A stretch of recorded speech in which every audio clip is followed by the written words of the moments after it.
നമസ്കാരം, പാഠശാലയുടെ പുതിയ വീഡിയോയിലേക്ക് എല്ലാവർക്കും സ്വാഗതം.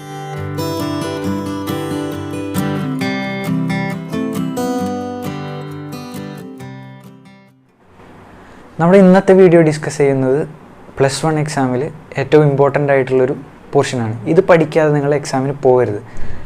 ഈ ഡെറിവേഷൻ എക്സാമിന് എന്തായാലും അത്യാവശ്യമായിട്ട് അറിഞ്ഞിരിക്കേണ്ട ഒരു ഡെറിവേഷനാണ്. വളരെ ഈസി ആയിട്ട് പഠിക്കാം. നിങ്ങൾ ഭൂരിഭാഗം പേരൊക്കെ ചിലപ്പോൾ ഈ സമയത്തിൽ പഠിച്ചു തീർന്നിട്ടുണ്ടാവും. എന്നാലും എന്തെങ്കിലും ഡൗട്ട് ഉണ്ട് എങ്കിൽ ഈ വീഡിയോ മുഴുവനായിട്ട് കാണുക. നിങ്ങൾക്കിതിൽ വേണ്ട ബേസിക് ആയിട്ടുള്ള പ്രോബ്ലം അതുപോലെ പ്രൊജക്ടൈൽ മോഷൻ്റെ ഡെറിവേഷനും നമുക്ക് ഈ വീഡിയോയിൽ നോക്കാം. പഠിച്ചിരുന്നു കഴിഞ്ഞാൽ ഈസി ആയിട്ട് മാർക്ക് നേടാൻ പറ്റുന്ന ഒരു സെക്ഷനാണ് പ്രൊജക്ടൈൽ മോഷൻ. അപ്പോൾ നമുക്ക് എന്താണ് പ്രൊജക്ടൈൽ എന്നും അതിൻ്റെ ഓരോ സ്പെസിഫിക്കേഷൻ്റെ ഡെറിവേഷനും നമുക്ക് നോക്കാം.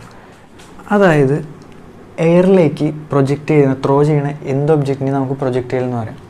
അപ്പോൾ ഇതിൽ any object thrown to air or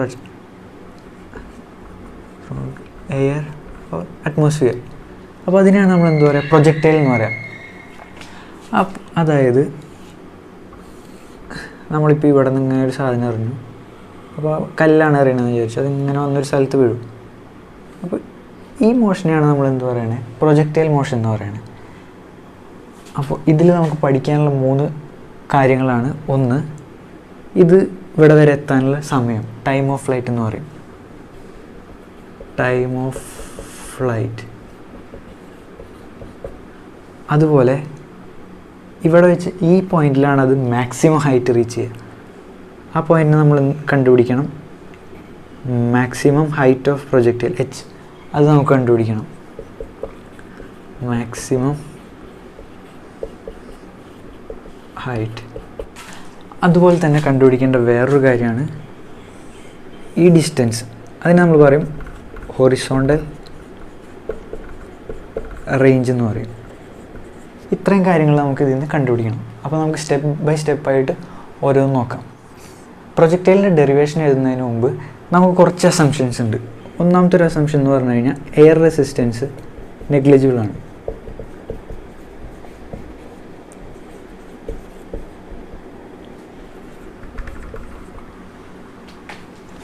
അതൊന്നാമത്തെ ഒരു അസംഷൻ. പിന്നെ രണ്ടാമത്തെ അസംഷൻ ഹൊറിസോണ്ടൽ വെലോസിറ്റി അത് കോൺസ്റ്റൻ്റ് ആയിരിക്കും.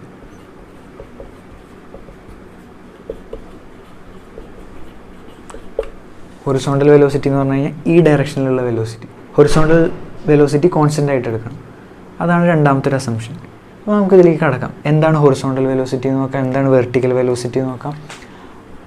അതായത് ഒരു ഒബ്ജക്റ്റ് പോകുമ്പോൾ ഇതിന് തിരശ്ചീനമായിട്ടൊരു മോഷൻ ഉണ്ടാവും, അതുപോലെ വെർട്ടിക്കൽ ഡയറക്ഷനിൽ 2 മോഷൻ ഉണ്ട്. ഹൊറിസോണ്ടൽ ഡയറക്ഷനിലും മോഷൻ ഉണ്ട്, അതുപോലെ വെർട്ടിക്കൽ ഡയറക്ഷനിലും മോഷൻ ഉണ്ട്. അതായത് ഇതിപ്പോൾ ബോളാണെന്നുണ്ടെങ്കിൽ ഇത് ഇങ്ങോട്ടും പോകേണ്ട, അതിൻ്റെ ഒപ്പം തന്നെ ഒരു ഹൈറ്റും കവർ ചെയ്യുന്നുണ്ട്. അപ്പോൾ 2 തരം മോഷൻ ഉണ്ട്. അപ്പോൾ സപ്പോസ് നമ്മൾ വിചാരിക്കുക ഇനീഷ്യലായിട്ട് ഇതിനെ ഒരു u0 എന്നുള്ള വെലോസിറ്റിയിലാണ് പ്രൊജക്റ്റ് ചെയ്യണമെന്ന് വിചാരിക്കുക ആണല്ലോ. അപ്പം നിങ്ങൾ വെക്ടേഴ്സിൽ പഠിച്ചിട്ടുണ്ടാവും അതിൻ്റെ ഹൊറിസോണ്ടൽ കമ്പോണൻ്റ് എന്ന് പറഞ്ഞു കഴിഞ്ഞാൽ u0 കോസ് തീറ്റയാണ്, വെർട്ടിക്കൽ കമ്പോണൻ്റ് എന്ന് പറഞ്ഞു കഴിഞ്ഞാൽ u0 സൈൻ തീറ്റയാണ്. അതുപോലെ തന്നെ നിങ്ങൾ മോഷൻ്റെ യൂണിഫോം ആക്സലറേഷനിലുള്ള മോഷൻ്റെ ഇക്വേഷൻസ് പഠിച്ചിട്ടുണ്ടാവും. എന്തൊക്കെയായിരുന്നു? s ut + ½ at², അതുപോലെ v u + at, അതുപോലെ v² u² + 2as. a എന്ന് പറഞ്ഞ acceleration, s displacement, v velocity final velocity, u എന്ന് പറഞ്ഞ ഇനീഷ്യൽ വെലോസിറ്റി, t ടൈം. അപ്പോൾ ഇത്രയും കാര്യങ്ങൾ വെച്ച് 3 ഇക്വേഷൻ പഠിച്ചിട്ടുണ്ടാവും. ഇത് വെച്ച് കമ്പയർ ചെയ്തിട്ടാണ് നമ്മൾ ഈ ഡെറിവേഷൻസ് ഒക്കെ ചെയ്യാൻ പോകുന്നത്. അപ്പോൾ നമുക്കത് നോക്കാം. ഓക്കെ, അപ്പോൾ ഈ ഇക്വേഷനിൽ നിന്ന് നമുക്ക് എന്തൊക്കെ എഴുതാൻ പറ്റും? ഈ ഇക്വേഷൻ്റെ സഹായത്തോടെ നമുക്ക് വെർട്ടിക്കൽ വെലോസിറ്റി എഴുതാം. വെർട്ടിക്കൽ അതുപോലെ ഹൊറിസോണ്ടൽ വെലോസിറ്റി നമ്മൾ കോൺസ്റ്റൻ്റ് എന്ന് പറഞ്ഞാൽ അതുപോലെ തന്നെ ഉണ്ടാവും. അതുപോലെ വെർട്ടിക്കൽ ഡിസ്പ്ലേസ്മെൻറ്റ് എഴുതാം, ഹൊറിസോണ്ടൽ ഡിസ്പ്ലേസ്മെൻറ്റ് എഴുതാം. അത് വേഗം ഒന്ന് എഴുതി കഴിഞ്ഞാൽ നമുക്ക് ഡെറിവേഷനിലേക്ക് പോകാം. അപ്പോൾ ഇതാണ് ഡിസ്പ്ലേസ്മെൻറ്റ് ഇക്വേഷൻ. അപ്പോൾ അത് വെച്ച് നമ്മൾ വെർട്ടിക്കൽ ഡിസ്പ്ലേസ്മെൻറ്റ് എഴുതുകയാണെങ്കിൽ y യുവിൻ്റെ സ്ഥാനത്ത് ഇനീഷ്യൽ വെലോസിറ്റി, വെർട്ടിക്കൽ ഡയറക്ഷനിൽ എന്താ ഇനീഷ്യൽ വെലോസിറ്റി u0 സൈൻ തീറ്റ 0, u0 സൈൻ തീറ്റ + ½ at² ആണ്. ഇവിടെ മേലേക്ക് പോകണം. അപ്പോൾ ആക്സിലറേഷൻ എന്തായിരിക്കും? -g ആയിരിക്കും. ഗ്രാവിറ്റേഷണൽ ആക്സിലറേഷനാണ് ഉണ്ടാവുക. അപ്പോൾ ആക്സിലറേഷൻ്റെ സ്ഥാനത്ത് എന്ത് കൊടുക്കുക? -g എന്ന് കൊടുക്കുക. അപ്പോൾ ഈ ഇക്വേഷൻ എന്താ മാറും? -12 എന്നാവും. അപ്പോൾ ഇതാണ് വെർട്ടിക്കൽ പൊസിഷൻ്റെ ഇക്വേഷൻ.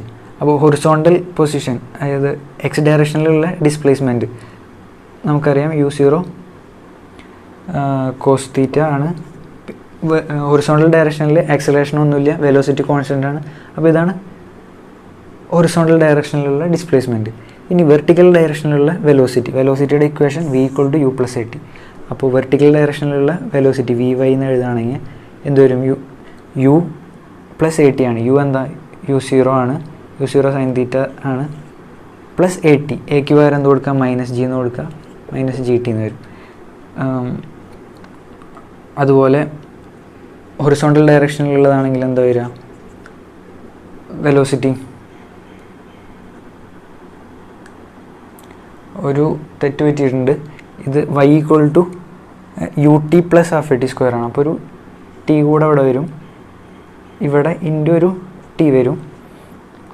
അതുപോലെ തന്നെ vy എന്ന് പറയുമ്പോൾ u + at ആണ്. അപ്പോൾ എന്തൊരു u0 cos θ എന്ന് വരും. അപ്പോൾ ഇത്രയും 4 കാര്യങ്ങൾ നിങ്ങൾ നോട്ട് ചെയ്ത് വയ്ക്കുക.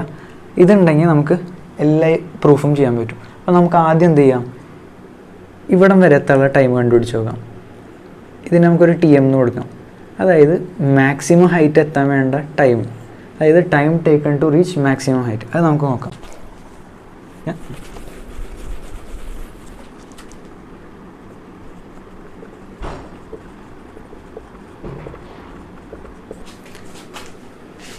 അപ്പോൾ നമുക്ക് നോക്കാം മാക്സിമം ഹൈറ്റ് എത്താൻ വേണ്ട ടൈം. നേരത്തെ പറഞ്ഞ പോലെ ഇവിടെ വരെ എത്താൻ വേണ്ട ടൈം എന്താണെന്നുള്ളതാണ് കണ്ടുപിടിക്കേണ്ടത്. നമുക്കറിയാം ഈ പോയിന്റ് കഴിഞ്ഞാൽ പിന്നെ മേലോട്ട് പോകണില്ല സാധനം, പിന്നെ ഒക്കെ അടിയിലേക്കാണ് പോകണം. അതായത് ഈ പോയിന്റ് എത്തുന്ന സമയത്ത് ആ പോയിന്റിൽ, എക്സാക്ട് പോയിന്റിൽ വെർട്ടിക്കൽ വെലോസിറ്റി എന്താവും? മുകളിലേക്കുള്ള വെലോസിറ്റി 0 ആവും. അതായത് vy എന്നുള്ള സംഭവം എന്താവും? 0 ആവും. vyയുടെ ഇക്വേഷൻ നമ്മൾ പഠിച്ചു. എന്താ? v = u + at അല്ലേ? അപ്പോൾ u0 sin θ - gt എന്ന് പറഞ്ഞു. ഈ ടൈമിൻ്റെ സ്ഥാനത്ത് നമ്മൾ എന്ത് കൊടുക്കുക? TM എന്ന് കൊടുക്കുക. അതായത് നമ്മുടെ മാക്സിമം ടൈം എന്നുള്ളത് കൊടുക്കുക. അപ്പോൾ അതായത് നമുക്ക് കണ്ടുപിടിക്കേണ്ടത് മാക്സിമം എത്താനുള്ള ടൈമാണ്. ആ ടൈം ഇവിടെ സബ്സ്റ്റിറ്റ്യൂട്ട് ചെയ്ത് കഴിഞ്ഞാൽ നമുക്ക് മാക്സിമം ടൈം കിട്ടും. അപ്പോൾ ഇതിൽ നിന്ന് ഈ മൈനസിനെ ഇപ്പുറത്തേക്ക് കൊണ്ടുവന്ന് എന്ത് വരും? u0 sin θ = gTM എന്ന് വരും. അപ്പോൾ ഇതിൽ നമുക്ക് TM ആണ് കണ്ടുപിടിക്കേണ്ടത്. അപ്പോൾ gനെ ഇങ്ങോട്ട് അടിക്കുകയാണെന്നാൽ പോരെ. അപ്പോൾ TM = u0 sin θ / g. അപ്പോൾ ഇവിടെ പകുതി വരെ എത്താനുള്ള ടൈം u0 sin θ / g ആണ്. അപ്പോൾ നമുക്ക് ഇതിൽ നിന്ന് തന്നെ നമുക്ക് വേറൊരു കാര്യം കൂടെ കണ്ടുപിടിക്കാം, time of flight. Time of flight എന്ന് പറഞ്ഞു കഴിഞ്ഞാൽ ഇവിടം തൊട്ട് ഇവിടം വരെ എത്താൻ എടുക്കുന്ന സമയമാണ്. അതായത് ഇവിടം വരെ എത്താനുള്ള ടൈമിൻ്റെ ഇരട്ടി സമയമായിരിക്കില്ല ഇവിടം വരെ എത്താണ്ടാവുക. ഇവിടം വരെ എത്താൻ എടുക്കേണ്ട സമയത്തിൻ്റെ ഇരട്ടി ആയിരിക്കും ഇവിടം വരെ ഉണ്ടാവുക. അപ്പോൾ നമുക്ക് ഈ ഇക്വേഷനിൽ തന്നെ സിമ്പിളായിട്ട് എഴുതാൻ പറ്റും. എന്ത്? Time of flight = 2 times time taken to reach maximum. ഇതിൻ്റെ 2 ഇരട്ടി ആയിരിക്കും ടൈം ഓഫ് ഫ്ലൈറ്റ്. നമുക്കൊരു TF എന്ന് കൊടുക്കുകയാണെങ്കിൽ അതിൻ്റെ 2 ഇരട്ടി എന്ന് പറയുമ്പോൾ 2 u0 sin θ / g. അപ്പോൾ 2 ഇക്വേഷൻ കിട്ടി, ടൈം ഓഫ് ഫ്ലൈറ്റ് കിട്ടി. ഈ ടൈം ഓഫ് ഫ്ലൈറ്റ് തന്നെ നിങ്ങൾക്ക് ചിലപ്പോൾ ടീച്ചർമാർ വേറൊരു തരത്തിലായിരിക്കും പഠിപ്പിച്ചിട്ടുണ്ടാവും. അതായത് ഇത് ചെയ്യാതെ ഡയറക്റ്റ് ചെയ്യണം. അത് നമുക്ക് എങ്ങനെയാണെന്ന് നോക്കാം. അപ്പോൾ നമുക്ക് ടൈം ഓഫ് ഫ്ലൈറ്റാണ് കണ്ടുപിടിക്കേണ്ടത്. ഇവിടം വരെ എത്താനുള്ള ടൈം കണ്ടുപിടിക്കാം. അതിന് നമുക്കൊരു TF എന്ന് എടുക്കാം. ഇനി ഈ ചിത്രത്തിൽ ശ്രദ്ധിച്ചു നോക്കി കഴിഞ്ഞാൽ നമുക്ക് എന്ത് മനസ്സിലാവും? ഇവിടെ പൊസിഷൻ 0 ആണ്, 0 എന്നാണ് തുടങ്ങുന്നത്. ഇവിടെ എത്തുമ്പോഴും പൊസിഷൻ 0 ആണ്. അങ്ങനെ നോക്കാമെന്ന് വിചാരിച്ചു കഴിഞ്ഞാൽ വെർട്ടിക്കൽ ഡിസ്പ്ലേസ്മെൻറ്റ് എടുക്കുക. അതായത് മുകളിലേക്ക് പോകുന്ന ഡിസ്പ്ലേസ്മെൻറ്റ് എന്ന് പറഞ്ഞു കഴിഞ്ഞാൽ അത് ഇനീഷ്യൽ പൊസിഷനും ഫൈനൽ പൊസിഷനാണ് ഡിപ്പെൻഡ് ചെയ്യുക. അപ്പോൾ വെർട്ടിക്കലി കൺസിഡർ ചെയ്യുമ്പോൾ ആദ്യം 0th പൊസിഷനിലായിരുന്നു, ടൈം ഓഫ് ഫ്ലൈറ്റ് കഴിഞ്ഞ സമയത്തും 0th പൊസിഷനിലാണ്. അപ്പോൾ അങ്ങനെ ആലോചിക്കുമ്പോൾ വെർട്ടിക്കൽ ഡിസ്പ്ലേസ്മെൻറ്റ് എന്താ? മോഷൻ കഴിയുമ്പോൾ 0 ആണ്. അതായത് നമ്മൾ ഡിസ്പ്ലേസ്മെൻറ്റ് എന്താ പഠിച്ചിട്ടുണ്ടാവും? ഇവിടെ നിന്ന് ഇങ്ങനെ പോയി ഇങ്ങനെയൊക്കെ പോയി ഇവിടെ തന്നെ തിരിച്ചെത്തുകയാണെന്നുണ്ടെങ്കിൽ ഡിസ്പ്ലേസ്മെൻറ്റ് 0 ആണ്. ഇപ്പോൾ ഇതിൽ വെർട്ടിക്കൽ മോഷൻ്റെ കാര്യത്തിൽ എടുക്കുകയാണെങ്കിൽ ഗ്രൗണ്ടിൽ നിന്ന് തന്നെ പോയി കുറച്ച് കഴിഞ്ഞിട്ട് വീണ്ടും ഗ്രൗണ്ടിൽ തന്നെ എത്തണേ. അതായത് വെർട്ടിക്കൽ ഡിസ്പ്ലേസ്മെൻറ്റ് 0 ആണ്. അപ്പോൾ വെർട്ടിക്കൽ ഡിസ്പ്ലേസ്മെൻറ്റ് = 0 എടുക്കുക. വെർട്ടിക്കൽ ഡിസ്പ്ലേസ്മെൻറ്റ് നമ്മൾ പഠിച്ചു y എന്നാണ് എടുത്തത്, അത് 0 ആയിട്ട് എടുക്കുക. വൈയുടെ equation s = ut + ½ at² compare ചെയ്യുമ്പോൾ നമുക്ക് എന്ത് വരും? u0 sin θ - ½ G T square എന്ന് കിട്ടും. ഇവിടെ ഒരു ടി ഉണ്ട്. അപ്പോൾ ഇവിടുത്തെ ടിക്ക് വരെ എന്ത് കൊടുക്കുക, ടി എഫ് എന്ന് കൊടുക്കുക, ടൈം ഓഫ് ഫ്ലൈറ്റ് എന്ന് കൊടുക്കുക, ടി എഫ്. എന്നിട്ട് മൈനസിന് എന്ത് ചെയ്യുക, അപ്പുറത്തേക്ക് കൊണ്ടുവന്നു കഴിഞ്ഞാൽ നമുക്ക് എന്ത് കിട്ടും, u0 sine theta T F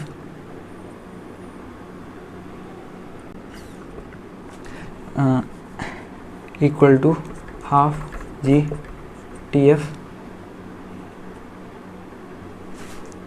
square. അപ്പോൾ ഇതിലൊരു ടി എഫും കട്ട് ചെയ്ത് പോയി. അപ്പോൾ ബാക്കി എന്തുള്ള ഒരു ടി എഫ് ഉണ്ട്. അപ്പോൾ ഈ 2 അങ്ങനെ മേലേക്ക് വരിക, ജി താഴേക്ക് വരും. അപ്പോൾ T F equal to u0 sine theta divided by G എന്ന് വന്നു. അപ്പോൾ ഇതാണ് ടൈം ഓഫ് ഫ്ലൈറ്റിൻ്റെ ഇക്വേഷൻ. നേരത്തെ നമുക്ക് ഇത് തന്നെയാണ് കിട്ടിയത്. ഇവിടെ ഞാൻ ഒരു കാര്യം പറയാൻ വിട്ടു, തീറ്റ എന്ന് പറഞ്ഞത് നമ്മൾ പ്രൊജക്റ്റ് ചെയ്യണ ആംഗിളാണ്. ഇതിപ്പോൾ ഇങ്ങനെ പ്രൊജക്റ്റ് ചെയ്യുകയാണെങ്കിൽ ഈ ആംഗിളാണ് തീറ്റ, ഇനീഷ്യൽ വെലോസിറ്റിയാണ് u0. അപ്പോൾ നമുക്ക് എന്ത് കിട്ടി, time of flight equal to u0 sine theta divide by G എന്ന് കിട്ടി.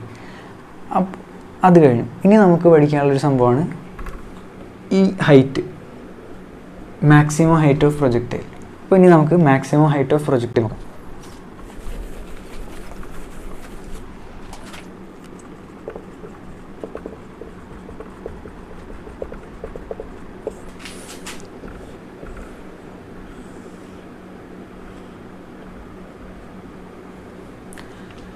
അപ്പോൾ അടുത്തത് മാക്സിമം ഹൈറ്റ് ഓഫ് പ്രൊജക്ടൈൽ. ഇതാണ് പ്രൊജക്ടൈൽ മാക്സിമം എത്തുന്ന ഹൈറ്റ്. ഈ ഹൈറ്റാണ് നമുക്ക് അടുത്ത് കണ്ടുപിടിക്കേണ്ടത്, ഹൈറ്റിനുള്ള ഒരു ഇക്വേഷൻ. അപ്പോൾ അത് കണ്ടുപിടിക്കാൻ വേണ്ടിയിട്ട് നമ്മൾ എന്ത് ചെയ്യുക, നമുക്ക് അറിയാം ഡിസ്പ്ലേസ്മെൻ്റ് അല്ലേ, മേലേക്കുള്ള ഒരു ഡിസ്പ്ലേസ്മെൻ്റ് അല്ലേ അത്. അപ്പോൾ നമ്മൾ ഡിസ്പ്ലേസ്മെൻറ്റിൻ്റെ ഇക്വേഷനിൽ നിന്നാണ് അത് കണ്ടുപിടിക്കാൻ പറ്റുക. മേലേക്കുള്ള ഡിസ്പ്ലേസ്മെൻറ്റിൻ്റെ ഇക്വേഷൻ നമുക്കറിയാം y ആണെന്നറിയാം. അപ്പോൾ അതിനെന്ത് കൊടുക്കുക, നമ്മുടെ h എന്ന് കൊടുക്കുക. വൈൻ്റെ ഇക്വേഷൻ എന്താ നമ്മൾ പഠിച്ചത്, നമ്മുടെ ut plus half T square വെച്ചിട്ട് u0 sine theta T minus half G T square ഇങ്ങനെ കൊടുക്കുക. അതായത് ഇവിടെ വരെ എത്താനുള്ള ടൈം എന്ന് പറഞ്ഞു കഴിഞ്ഞാൽ ടി എം അല്ലേ, നമ്മൾ time taken to reach maximum height, അതായത് ടൈം ഓഫ് ഫ്ലൈറ്റിൻ്റെ പകുതി, അതാണ് ടി എം. അതിൻ്റെ ഇക്വേഷൻ നമുക്കറിയാം, നേരത്തെ ടൈം ഓഫ് ഫ്ലൈറ്റിൻ്റെ പകുതി എന്ന് പറയുമ്പോൾ u0 sine theta divide by G എന്ന് വരും. അപ്പോൾ ഈ ടി എമ്മിൻ്റെ ഈ വാല്യൂ എന്ത് കൊടുക്കുക, ഈ ഇവിടേക്ക് കൊടുക്കുക, ഈ ടിക്ക് കൊടുക്കുക. അതായത് ഒന്നുകൂടെ വിശദമായിട്ട് എഴുതുകയാണെങ്കിൽ u0 sine theta T M minus half G T M square. T M എന്ന് പറഞ്ഞു കഴിഞ്ഞാൽ time taken to reach maximum height. ഈ ടി എം അവിടെ സബ്സ്റ്റിറ്റ്യൂട്ട് ചെയ്ത് കഴിഞ്ഞാൽ നമുക്ക് എന്ത് കിട്ടും, u0 സൈൻ തീറ്റ ടി എമ്മിൻ്റെ equation u0 sine theta divide by G minus half G into വീണ്ടും ടി എമ്മിൻ്റെ ഇക്വേഷൻ്റെ square u0 sine theta divide by G whole square. അപ്പോൾ ഇതിൽ നിന്ന് നമുക്കൊരു ജിയും ഇതിലത്തെ ഒരു ജിയും കൂടെ കട്ട് ചെയ്ത് കളയാം. ഞാൻ അടുത്ത സ്റ്റെപ്പായിട്ട് തന്നെ എഴുതുന്നുണ്ട്. ഇത് ഈ പോർഷൻ മാത്രം എന്താ വരിക, half G into u0 square sine theta square divide by G square. ഒരു ജിയും ക്യാൻസൽ ചെയ്ത് പോയി, ഞാൻ വെറുതെ സ്ക്വയർ എടുത്തിട്ടുള്ളൂ. ബാക്കി ഇവിടെ എന്തുണ്ട്, u0, ഇതിനെ 2 u0 ഉണ്ട്, അപ്പോൾ u0 സ്ക്വയർ എന്ന് എഴുതാം. 2 സൈൻ തീറ്റ ഉണ്ട്, അപ്പോൾ സൈൻ തീറ്റ സ്ക്വയർ എന്ന് എഴുതാം ഡിവൈഡ് ബൈ ജി എന്നുണ്ട്. അപ്പോൾ ഇവിടെ ബാക്കിയുള്ളതും കൂടെ ഒന്ന് എടുത്ത് വൃത്തിക്ക് എഴുതി കഴിഞ്ഞാൽ എന്ത് വരും, u0 square sine square theta by G minus half u0 square sine square theta divide by G. ഇതിൽ നോക്കിക്കഴിഞ്ഞാൽ ഇത്രയും ഭാഗവും സെയിം അല്ലേ. അപ്പോൾ നമുക്ക് എങ്ങനെ പറയാം, ഇതൊരു എക്സ് ആയിട്ട് എടുക്കുകയാണെങ്കിൽ ഒരു എക്സിൽ നിന്ന് ഒരു അര എക്സ് കുറച്ച് കഴിഞ്ഞാൽ എന്താ കിട്ടുക, നമുക്ക് അര എക്സ് അല്ലേ കിട്ടുക. അതായത് 1ൽ നിന്ന് അര കുറച്ച് കഴിഞ്ഞാൽ അര കിട്ടും. അപ്പോൾ ഇതിൻ്റെ ആൻസർ എന്ത് വരും, half u0 square sine square theta divide by G. അപ്പോൾ ഇതാണ് നമ്മുടെ മാക്സിമം ഹൈറ്റ് റീച്ച് ചെയ്തതിൻ്റെ ഇക്വേഷൻ. അപ്പോൾ ഇത്രയേ ഉള്ളൂ. ഇനി അടുത്ത് നമ്മൾ പഠിക്കാൻ പോകുന്നത് ഹൊറിസോണ്ടൽ റേഞ്ചാണ്. ഹൊറിസോണ്ടൽ റേഞ്ച് നമ്മൾ ആദ്യം പറഞ്ഞു, ഇവിടെ നിന്ന് ഇവിടെ ഉള്ള ദൂരം, ഇതാണ് ഹൊറിസോണ്ടൽ റേഞ്ച് R. അപ്പോൾ ഇനി നമുക്ക് അടുത്ത് അതെന്താ നോക്കാം. അപ്പോൾ ഹൊറിസോണ്ടൽ റേഞ്ച് എന്ന് പറഞ്ഞു കഴിഞ്ഞാൽ ഇവിടം തൊട്ട് ഇവിടം വരെയുള്ള ഡിസ്റ്റൻസ് ആണ്, അതിനാണ് ഹൊറിസോണ്ടൽ റേഞ്ച് എന്ന് പറയുക. അപ്പോൾ നമുക്ക് ഡിസ്റ്റൻസ് എന്താണെന്ന് അറിയാം. ഡിസ്റ്റൻസ് എന്ന് പറഞ്ഞാൽ നമുക്ക് ഈസി ആയിട്ട് അറിയാം, വെലോസിറ്റി ഇൻറ്റു ടൈമാണ് അല്ലേ. അത് നമ്മൾ ചെറിയ ക്ലാസ്സിൽ പഠിച്ചിട്ടുള്ള ഇക്വേഷനാണ്. ഡിസ്റ്റൻസ് എന്ന് പറഞ്ഞാൽ വെലോസിറ്റി ഇൻറ്റു ടൈമാണ്. അപ്പോൾ ഈ ഡയറക്ഷനിലുള്ള വെലോസിറ്റി എന്താ, ഹൊറിസോണ്ടൽ വെലോസിറ്റി ഇൻറ്റു ഇവിടം തൊട്ട് ഇവിടം വരെ എത്താനുള്ള ടൈം എന്താ? ടൈം ഓഫ് ഫ്ലൈറ്റ് അല്ലേ. അപ്പോൾ horizontal velocity into time of flight ചെയ്ത് കഴിഞ്ഞാൽ നമുക്ക് ഹൊറിസോണ്ടൽ റേഞ്ച് കിട്ടും. അപ്പോൾ horizontal R equal to horizontal velocity into time of flight. അപ്പോൾ ഹൊറിസോണ്ടൽ വെലോസിറ്റി നമുക്കറിയാം എന്താ, അത് കോൺസ്റ്റൻ്റ് ആണ് u0 cos θ. ടൈം ഓഫ് ഫ്ലൈറ്റിൻ്റെ ഇക്വേഷൻ നമുക്കറിയാം 2u0 sin θ divide by g ആണല്ലോ. അപ്പോൾ ഇതിൽ നിന്ന് നമ്മളൊന്ന് എടുത്ത് എഴുതി കഴിഞ്ഞാൽ നമുക്ക് എന്ത് കിട്ടി? ഒരു u0 square 2 sin θ cos θ divide by g. നിങ്ങൾ മാത്സിൽ ട്രിഗണോമെട്രിയിൽ പഠിച്ചിട്ടുണ്ടാവും ഇത്രയും ഭാഗം. ഇതെന്താ? Two sine theta cos theta എന്ന് പറഞ്ഞു കഴിഞ്ഞാൽ സൈൻ 2θ എന്ന് നമുക്ക് എഴുതാം. ട്രിഗണോമെട്രിയിൽ പഠിച്ചിട്ടുണ്ടാവും. അപ്പോൾ ഇതിനെ നമുക്ക് മാറ്റി അങ്ങനെ എഴുതാം. അപ്പോൾ horizontal range R equal to u0 square into sine 2θ divide by g. ഈ ഹൊറിസോണ്ടൽ റേഞ്ചിൽ നിന്ന് സ്ഥിരമായിട്ടൊരു ക്വസ്റ്റ്യൻ വരാറുണ്ട്. അതെങ്ങനെയാണെന്ന് വെച്ച് കഴിഞ്ഞാൽ ഈ ഹൊറിസോണ്ടൽ റേഞ്ച് പ്രൂവ് ചെയ്യാൻ പറയും. അത് കഴിഞ്ഞിട്ടൊരു ക്വസ്റ്റ്യനാണ് ഏത് ആംഗിളിൽ എറിഞ്ഞാലാണ് ഏറ്റവും കൂടുതൽ ഡിസ്റ്റൻസ് നമുക്ക് കവർ ചെയ്യാൻ പറ്റുക എന്നുള്ളത്. അത് ഇതിൻ്റെ ഒപ്പം തന്നെ വരാറുള്ളൊരു ക്വസ്റ്റ്യനാണ്. അതായത് ഇവിടെ നിന്ന് എറിയണ ആംഗിൾ ഉണ്ടല്ലോ, ഈ ആംഗിൾ ഏത് ആംഗിളിൽ എറിഞ്ഞാലാണ് നമുക്ക് ഏറ്റവും കൂടുതൽ ഡിസ്റ്റൻസ് എത്താൻ പറ്റുക എന്നുള്ളതാണ് ക്വസ്റ്റ്യൻ. അതെങ്ങനെയാണ് പ്രൂവ് ചെയ്യുക എന്നുള്ളത് പറഞ്ഞുതരാം. ഇത് ഹൊറിസോണ്ടൽ റേഞ്ചിൻ്റെ ഇക്വേഷൻ R equal to ഇതാണല്ലോ. അപ്പോൾ ഈ വാല്യൂ മാക്സിമം ആവണമെങ്കിൽ ഈ സൈൻ തീറ്റയുടെ വാല്യൂ എന്താവണം അതറിഞ്ഞാൽ മാത്രം മതി. സൈൻ തീറ്റേൻ്റെ വാല്യൂ സൈൻ 2θ വാല്യൂ എവിടെ തൊട്ട് എവിടെ വരെ വാരി ചെയ്യുക? -1 തൊട്ട് +1 വരെയാണല്ലോ വാരി ചെയ്യുക. അപ്പോൾ ഇതിൻ്റെ ഇടയിൽ 0.5 ഒക്കെ ഉണ്ടാവും, കുറേ വാല്യൂസ് ഉണ്ടാവും. അപ്പോൾ +1 വരുമ്പോഴല്ലേ ഈ മൊത്തം വാല്യൂ മാക്സിമം വരിക. ഇതിപ്പോൾ 0.5 ആണെങ്കിൽ എന്തായാലും വാല്യൂ ചെറുതാവുക ചെയ്യുക. അപ്പോൾ മാക്സിമം വാല്യൂ വരാൻ പറ്റുക അത് 1 ആകുമ്പോഴാണ്. അപ്പോൾ സൈൻ 2θ 1 ആയാലാണ് നമുക്ക് മാക്സിമം റേഞ്ച് കിട്ടുക. അപ്പോൾ എങ്ങനെ എഴുതാം? സൈൻ 2θ ഈക്വൽ ടു 1 എന്ന് എഴുതാം. അപ്പോൾ 2θ ഈക്വൽ ടു എന്താ വരിക? Sine inverse 1. അതിൻ്റെ വാല്യൂ എന്താ? സൈൻ എപ്പോഴാണ് 1 വരിക? അത് 90 ഡിഗ്രി ആകുമ്പോഴല്ലേ? 90 degree. 2θ equal to 90 degree. Theta equal to 45 degree. അപ്പോൾ 45 ഡിഗ്രിയിൽ എറിഞ്ഞാലാണ് നമുക്ക് ഏറ്റവും കൂടുതൽ ഡിസ്റ്റൻസ് കവർ ചെയ്യാൻ പറ്റുക. അതാണ് ഈ ജാവലിൻ ത്രോ ഒക്കെ എറിയണവർ 45 ഡിഗ്രിയിൽ എറിയാൻ പറയുന്നത്. അപ്പോൾ ഈ ക്വസ്റ്റ്യൻ അതിൻ്റെ ഒപ്പം വരാറുള്ളൊരു ക്വസ്റ്റ്യനാണ്. അപ്പോൾ ഇത്രയാണ് നിങ്ങൾ പ്രൊജക്ടൈൽ മോഷനിൽ പഠിക്കേണ്ടു. ഇതറിഞ്ഞു കഴിഞ്ഞാൽ നിങ്ങൾക്ക് ഏത് ക്വസ്റ്റ്യൻ വേണമെങ്കിലും പ്രൊജക്ടൈലിൽ ചെയ്യാൻ പറ്റും.